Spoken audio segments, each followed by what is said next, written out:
예수의 가르침과 초기 불교의 가르침을 나란히 놓고 보면요, 어쩐지 놀라울 만큼 비슷하게 들릴 때가 있습니다.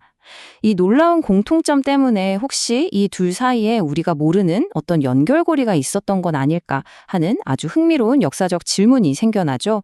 오늘 이야기는 바로 이 지점에서부터 시작해 보려고 합니다. 자, 첫 번째 평행점부터 한번 살펴볼까요? 바로 겉으로 보이는 행동보다 그 마음의 상태가 순수함의 진짜 근원이라고 강조하는 부분입니다. 예수는 사람을 더럽히는 건 입으로 들어가는 게 아니라 마음에서 나오는 것이라고 말했죠. 붓달 역시 더러운 마음으로 말하고 행동하면 결국 고통이 뒤따른다고 가르쳤습니다. 그러니까 두 사람 모두 진정한 도덕성의 출발점은 외적인 형식이 아니라 바로 그 내면, 마음에 있다고 본 겁니다. 두 번째 공통점도 한번 보시죠. 이건 바로 욕망과 집착을 경계해야 한다는 가르침입니다. 예수는 가진 걸 팔아서 나눠주고 심지어 자기 목숨을 버려야 진정한 생명을 얻을 거라고 말했는데요.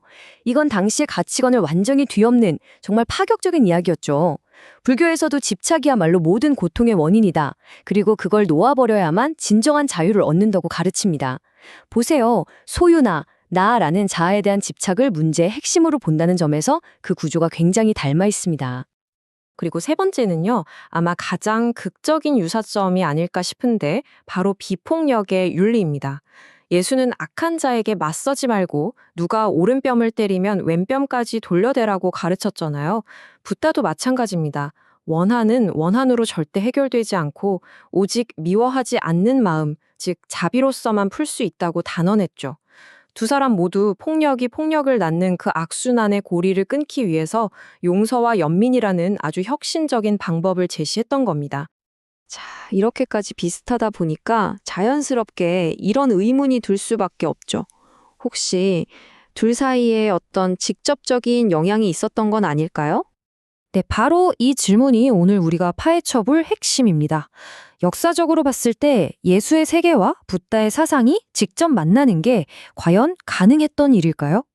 결론부터 말씀드리겠습니다. 정답은 아니오입니다. 네, 불가능했습니다. 바로 이 명확한 대답에서부터 우리 이야기의 방향이 완전히 바뀌게 됩니다. 역사학계의 정설은 둘 사이에 직접적인 접촉은 없었다는 겁니다. 실제로 1세기 팔레스타인 지역에서 불교의 흔적, 그러니까 어떤 고고학적 증거나 문헌 기록 같은 게 전혀 발견되지 않았거든요. 당시 상황을 고려하면 두 문명 사이의 직접적인 문화 교류는 물리적으로 거의 불가능에 가까웠습니다. 그러니까 가장 그럴듯해 보였던 직접 영향 가설이 여기서 기각되는 거죠. 그렇다면 이 미스터리를 어떻게 설명해야 할까요? 여기서 우리는 관점을 좀 바꿔야 합니다. 역사적인 사실의 문제를 넘어 철학적인 구조의 문제로 말이죠. 이 수수께끼를 푸는 열쇠는 바로 구조적 평행성이라는 개념에 있습니다. 자, 용어를 한번 정리하고 넘어가죠.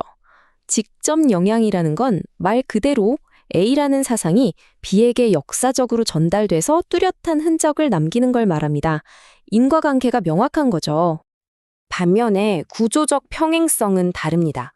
A와 B가 아무런 접촉 없이 완전히 독립적으로 비슷한 생각을 발전시키는 현상을 말해요. 여기서 제일 중요한 포인트는 이겁니다. 비슷하다는 사실이 곧 영향을 주고받았다는 증거는 아니라는 거죠.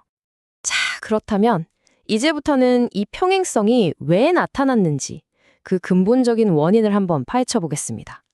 그리고 동시에 두 가르침 사이에 존재하는 본질적인 차이점까지 함께 짚어보면서 좀 더 균형 잡힌 시각으로 접근해 보도록 하죠. 사실 예수시대의 팔레스타인을 자세히 들여다보면요, 불교와 비슷한 사상이 나올 수 있는 지적인 재료들이 이미 다 갖춰져 있었습니다.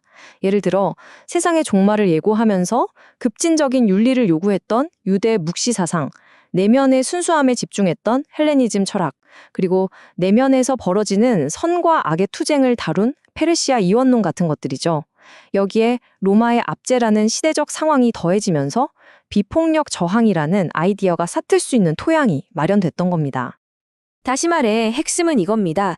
예수는 굳이 불교를 몰랐어도 자기가 살던 시대와 그 환경이 제공하는 지적인 자원들만으로도 충분히 붓다의 가르침과 평행선을 그리는 메시지를 만들어낼 수 있었다는 거죠.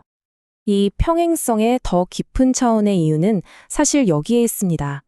예수와 붓다. 두 사람은 전혀 다른 시간과 공간을 살았지만 결국 똑같은 보편적인 인간의 문제와 마주했던 겁니다. 인간은 왜 고통받는가? 이 나라는 자아는 왜 이렇게 불안정한가? 욕망은 왜 우리를 파괴하는가? 이 사회의 불의는 어디서 오는가? 이런 근본적인 질문들과 씨름했다는 거죠. 하지만 이 유사성만 보고 둘이 비슷하네라고 결론 내리면 본질을 놓치게 됩니다. 사실 두 가르침의 근본적인 차이점은 정말 거대하거든요. 먼저 구원의 목표부터가 다릅니다. 한쪽은 신과의 광대를 회복해서 하나님 나라에 들어가는 것이고, 다른 한쪽은 윤회의 고통에서 완전히 벗어나는 해탈, 즉 열반이죠. 세상을 보는 관점도 다릅니다. 인격적인 창조주, 하나님을 상정하는 쪽과 비인격적인 법칙인 법, 다르마나 공을 말하는 쪽으로 나뉘죠. 특히 자아를 보는 관점은 나는 존재한다, 와 나라는 실체는 없다로 거의 정반대 지점에 서 있다고 할 수 있습니다. 자, 그럼 이제까지의 논의를 종합해서 결론을 내려볼 시간입니다. 이 놀라운 평행성과 또렷한 차이점, 이 모든 것이 우리에게 말해주는 건 과연 무엇일까요? 결론적으로 이 평행성은 그냥 우연이 아닙니다. 인간의 고통이라는 문제에 깊이 파고들고 내면의 변화를 통해 윤리적인 혁신을 이루려 했다는 점에서 두 사상은 자연스럽게 한 지점으로 수렴했습니다. 하지만 그 문제의 원인을 진단하고 최종적인 해결책을 제시하는 방식, 즉 신과 실제, 그리고 구원의 전체적인 구조에 있어서는 완전히 다른 길을 걸었고 각자 고유한 사상체계를 세웠던 겁니다. 예수와 붓다는 인류의 가장 근원적인 질문과 정면으로 마주했던 사람들이죠. 이 두 위대한 사상의 평행성은 오늘 우리에게도 중요한 질문을 던집니다. 시대를 초월해서 우리 모두에게 똑같이 주어진 이 인간 조건이라는 문제 앞에서 지금 당신은, 그리고 우리는 어떤 답을 찾아가고 있습니까?